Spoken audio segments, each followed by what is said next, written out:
आरोप करायचं, लोकांना घेरायचं, हे या कर्जत जामखेडची संस्कृती नाही।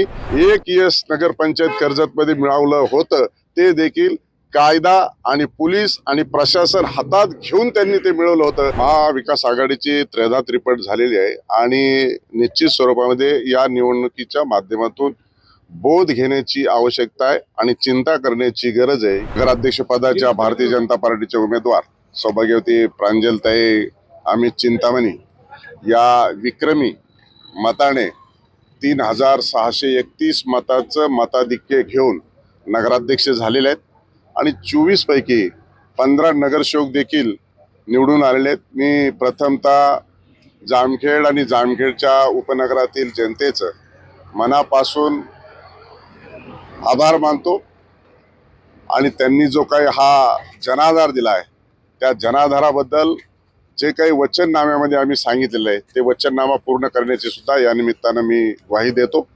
आणि निश्चितच ही निवडणूक सुरू असताना अनेक आरोप प्रत्यारोप झाले, परंतु जनतेचा जनाधार मिळाल्यामुळं त्या आरोपाला सपशेल फेटाळून लावत कुठल्याही भूलतापाला थारा दिलेला नाही, परंतु अशा स्वरूपाचे खोटे नाटे आरोप करून लोकांना आरोप करायचं, लोकांना घेरायचं, हे या कर्जत जामखेडची संस्कृती नाही।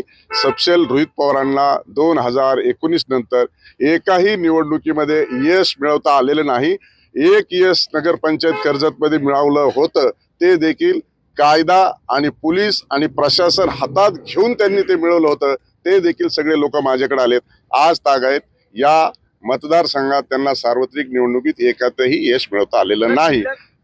भारतीय जनता पार्टीने पुन्हा एकदा या राज्यातला सर्वाधिक मोठं मताधिक्य घेऊन नगरपालिका आणि नगरपंचायतच्या निवडणुकीमध्ये 125च्या आसपास नगराध्यक्ष निवडून आलेले आहेत, मोठ्या संख्येने नगरसेवक देखील निवडून आलेत।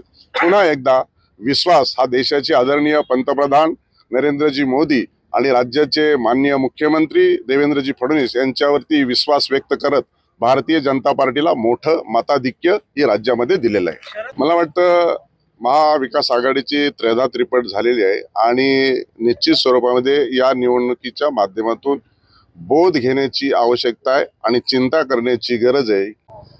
आगामी जिल्हा परिषद आणि महापालिकेच्या मध्ये देखील अतिशय चांगल्या पद्धतीनं व्यूहरचना सुरू आहे। शेवटी जनतेला विकास हवाय आणि शेतकरी असेल, मध्यमवर्गीय असेल, व्यापारी असेल, सगळ्या लोकांना विकासाची आवश्यकता असते आणि म्हणून दूरदृष्टिकोन आणि विकासाभिमुख असलेलं नेतृत्व राज्याला जे लाभलेलं आहे आदरणीय देवेंद्रजी फडणवीस माननीय मुख्यमंत्री यांच्या माध्यमातून, त्यामुळे प्रचंड असा विश्वास व्यक्त मतदानाच्या माध्यमातून करत असताना महाराष्ट्रातील जनता दिसते।